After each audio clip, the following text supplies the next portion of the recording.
go at your own pace and do a little bit often.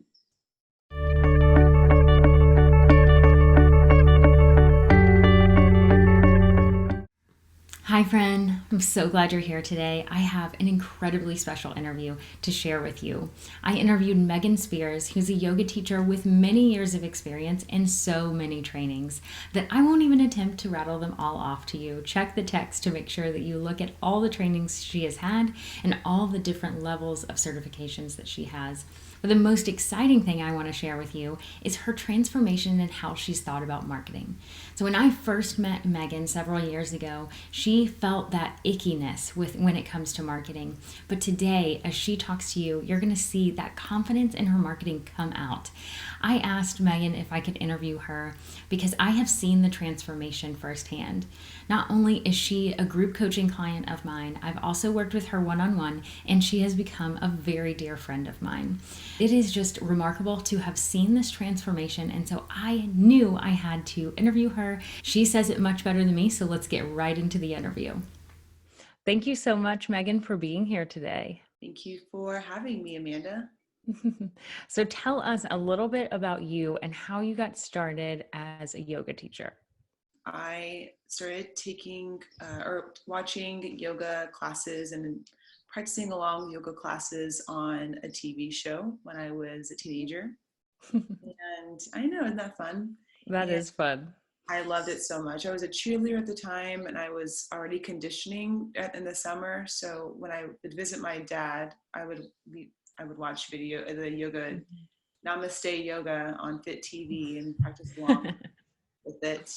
And after I graduated high school, I started attending classes around Tulsa and eventually found a mentor who I just attended her classes regularly, and she invited me to attend a yoga teacher training. I love it. Well, for all your students, since I am one of them, I am so glad you went to yoga teacher training and that we have all been able to experience you as a yoga teacher, because I truly think that you really found your gift. Yeah, I didn't expect to actually do this. I had no idea that this is something that I could do because I had a stutter, and Ah, I was socially like would stutter a lot when I was socially nervous, or if I had to speak in front of a large group of people. That's not something that I was used to or comfortable with. So knowing where I am now, teaching multiple times a day to big groups, small groups, mhm. it's really fun to kind of cheer myself on as I move past social stuttering. My teachers really believed in me and really saw something in me and mentored me towards this career as a professional yoga teacher. And so I just have them to really thank. I love it. I never knew about the fact that you had a stutter. That was something that could have stopped you from doing something that you're truly passionate about, but I'm glad it didn't. And I love that you mentioned, use the word professional in there. And I love that so much because there are so many yoga teachers that don't consider themselves a professional. I hear all the time, I don't want to feel salesy in marketing. Because I do know you and we've worked together for several years, I've thought about how at the very beginning, you knew that you had some questions, but you didn't necessarily know what questions they were. Now you've come so far. You're thinking of yourself as a yoga professional. You really do have a personal brand that's really, really strong. And I've seen that confidence grow. So I'd love to hear from your perspective how that journey has been. So I have been teaching for 5 years, and in the 5 years, I have also co-managed a yoga studio, have helped teach and host yoga teacher trainings. I say that because those all have required different kinds of marketing and not necessarily Mhm. for myself. And I'll just take you a little further back to when I first started teaching. Essentially, just marketed my classes the same way that my mentors marketed their classes. As my mentors changed and as I continued my education, what I was sharing changed as well, and the people changed as well. Things changed. I didn't see as much response to Mhm. my content.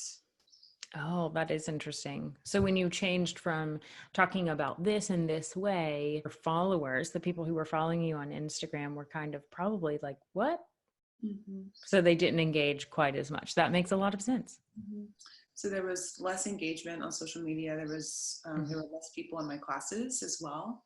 I didn't anticipate that, and so my confidence went way down. So I felt just really vulnerable, and more like I wasn't speaking to anyone in particular. And I started to feel like I just didn't know what to post for marketing. So I just started posting whatever I wanted, and there wasn't any rhyme or reason to it necessarily. Mhm. But I did have fun. I typically only post when it's fun for me.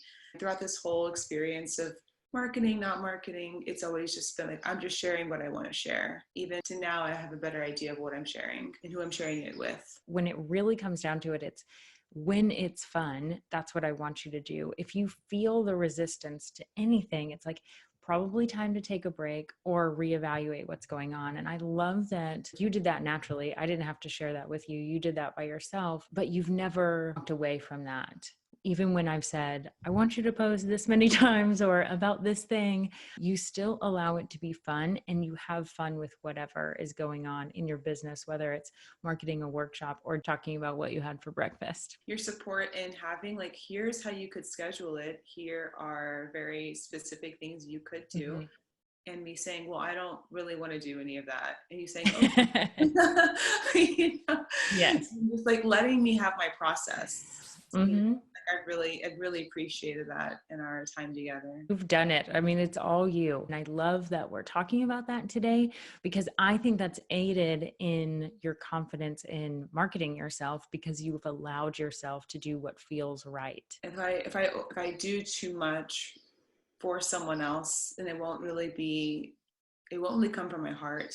But I also know that I have support. Like, you are a great support system. You're a great cheerleader. You always have been. Mm-hmm. Throughout my process, so I know I can ask you questions, and this is like all a process of Mm-hmm. adding on, just layering on as I'm more comfortable. It is a process and it's one of those that we'll always figure out. It's ever changing and we'll figure out what works for us. That's something that I've witnessed in your business so much lately is just figuring out what you want to follow and do more of and letting go. This year, you decided you were not going to assume Mm-hmm. what people wanted, right? Right. And I have taken on a similar practice. You put the words to it, but this is something that I've been thinking about as well. If I can respond directly to my clients or the students in my group classes, then that means that I am niching down. Like, I am speaking Mm-hmm. directly to them and not to someone else. So instead of making this grand statement for myself that feels really scary of saying I only work with couples, Mm-hmm. which Right. which I'm moving toward.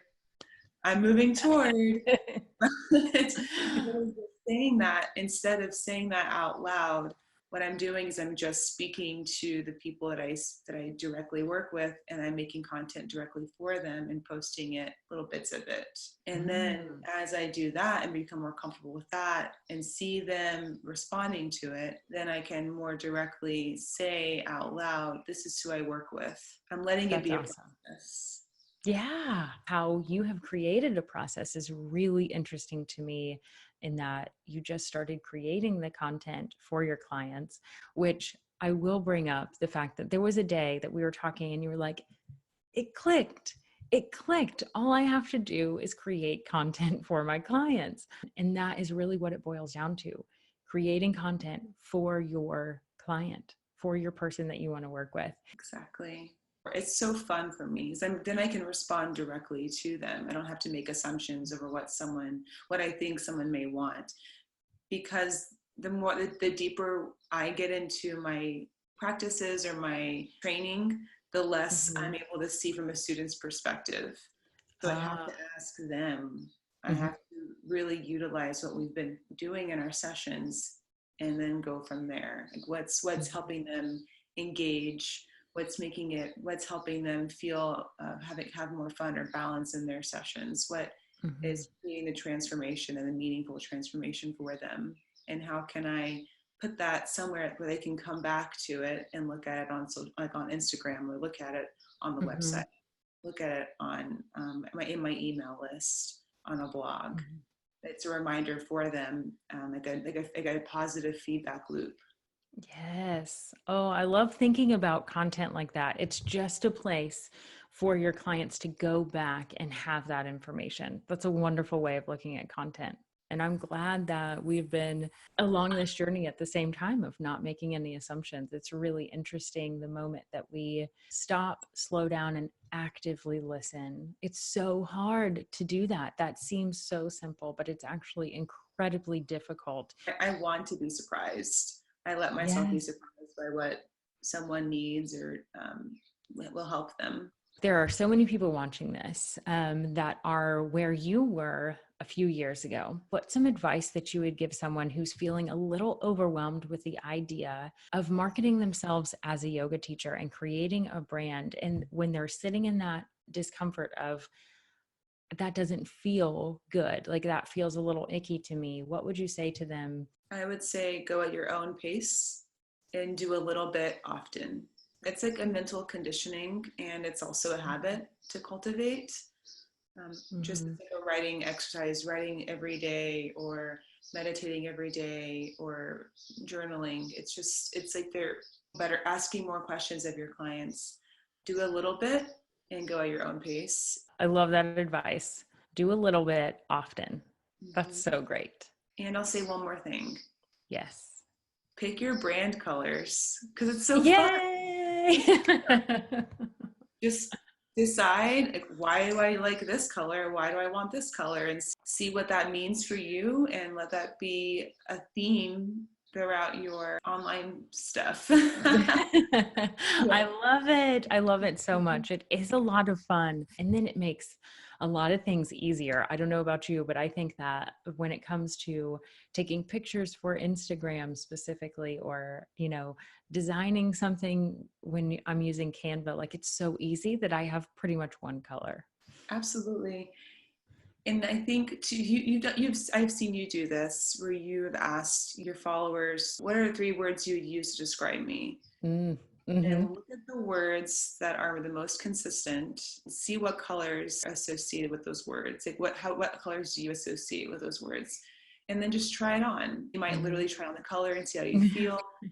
Yeah. I think playing with it in that way has been helpful for me. And I agree, knowing that purple, this like deep purple as my color right now is really helpful. I know that I can just pick out that color and add it to when I have an interview. Yes. I have a lot of fun with marketing. I do. I have a lot of fun with it. And that's what it's all about. And it's really fun once you can push past a little bit of that, it's not comfortable, but as soon as you can have fun with it, it's not so stressful. Well, and I would even, I would have a conversation about, what is the source of being uncomfortable? Where does that come from? Is it because are we afraid of making money? Because if that's the case, I have to pay for all my trainings. So knowing that, that's kind of gone. But is it because I feel it's not helpful? Like, then find someone who says, oh my gosh, this is really helpful for me. You've mentioned on several podcasts, it's like we're inviting people to the party. They won't know that they're invited unless there's an invitation. Yeah, it seems like a very simple analogy, but it's really true. I work with so many yoga teachers. They have amazing classes.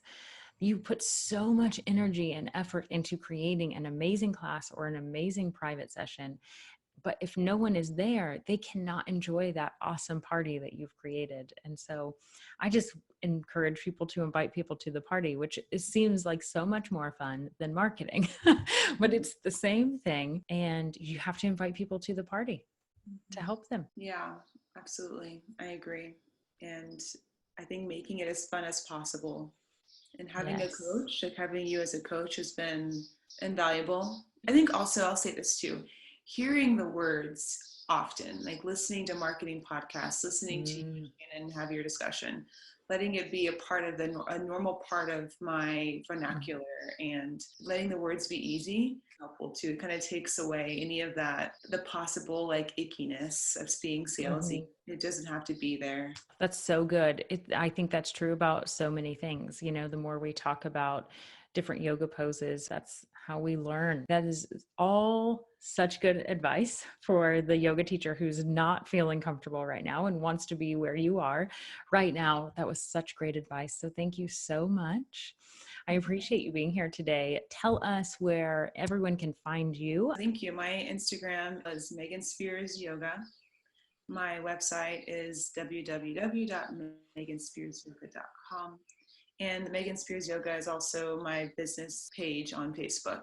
I will have all of those links, and I'm certain you'll have people reaching out and starting to follow you and asking you questions about how you got to where you are. So thank you so much for answering so many of them here today. And I appreciate you taking the time to be here. I appreciate you asking me to be here. This was really fun. Thank you. So your next best step is to go at your own pace and do a little bit often. So what I want you to do is pick one thing that you want to do. So if you want to grow your Instagram followers, or if you want to grow your classes through marketing, whatever that is, figure out what you want to do, what your goal is, and then commit to doing something small every day. So it's just like when you hear those writing prompts, like someone who's trying to write a novel. You don't sit down and write the entire novel. What you do is write one sentence a day, or one paragraph a day, or one page a day. Whatever that is, take that little piece and do something a little bit every single day. And so listen to Megan's advice. This is exactly how she got to where she is in terms of feeling confident about marketing herself. She goes at her own pace, and she allows herself to take breaks when she wants to. And I think that's wonderful. And I want you to do the exact same thing. And if you want to have a little fun, pick your brand colors. So one thing that Megan shared that I think is a great idea is to ask your audience. Ask your audience, what 3 words describe me? And then take those 3 words that you hear over and over and over again and pick colors that align with those words. And that's the easiest way, and then you can have fun with your brand because you have a color just like Megan. Have a great day. Until next time, give yourself permission to go at your own pace and grace along the way. See you soon.